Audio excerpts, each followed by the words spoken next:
शरण। हे मधुसूदन, तुम कहते हो कि सर्वव्यापी परमात्मा की शरण में आओ, परंतु उस परमात्मा का स्वरूप क्या है?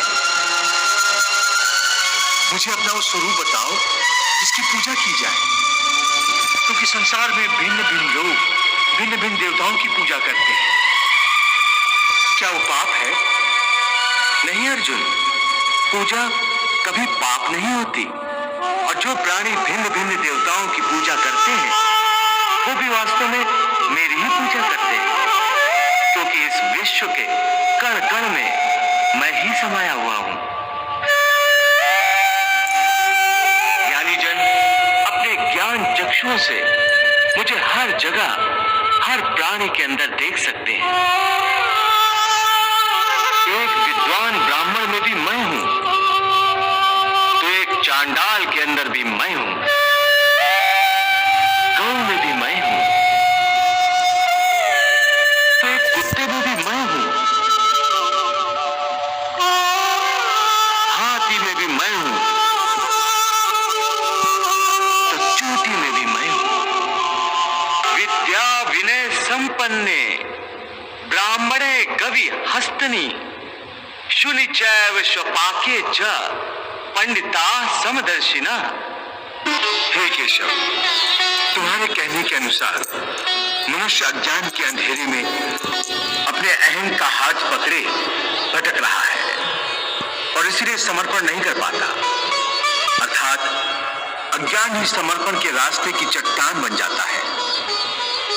तो अज्ञान के अंधकार को दूर करने और ज्ञान प्राप्त करने का सरल साधन बताओ। श्रद्धा। हे अर्जुन, ज्ञान प्राप्त करने का मूल साधन केवल श्रद्धा है।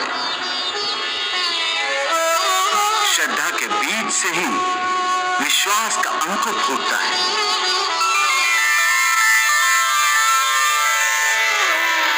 और आस्था का पौधा लहलहाने लगता है।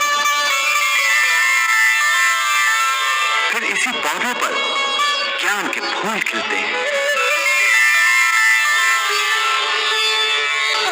श्रद्धावान लभते ज्ञानम तत्परा संयतेन्द्रियः ज्ञानम लब्ध्वा पराम शांतिम अचिरेण अधिगच्छति। हे भोलेनाथ, भगवान श्री कृष्ण भक्ति के संबंध में श्रद्धा को अधिक महत्व क्यों दे रहे हैं? देवी, श्रद्धा बिना भक्ति कैसे हो सकती है? श्रद्धा ही भक्ति का बीज है। मनुष्य के लिए श्रद्धा ही वो दिव्य नेत्र है जिनके द्वारा एक अंधा मनुष्य भी भगवान के स्वरूप के दर्शन कर सकता है। ये श्रद्धा ही तो है जो मनुष्य को एक पत्थर की मूर्ति में भी भगवान का रूप दिखा देती है।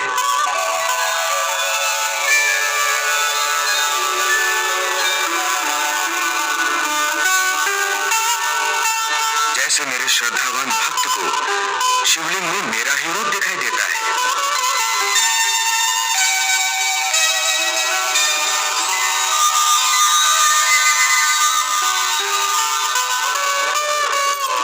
परंतु एक नास्तिक को वो केवल एक पत्थर का टुकड़ा ही दिखाई देता है।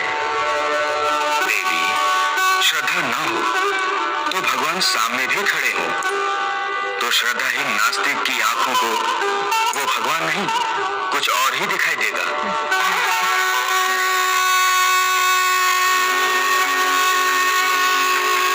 फिर ना श्रद्धा होगी और ना भक्ति। श्रद्धा वो सीधा और सरल रास्ता है जो मनुष्य को प्रेम शांति की ओर ले जाता है। इसलिए कि श्रद्धा द्वारा मनुष्य निष्ठावान बन जाता है।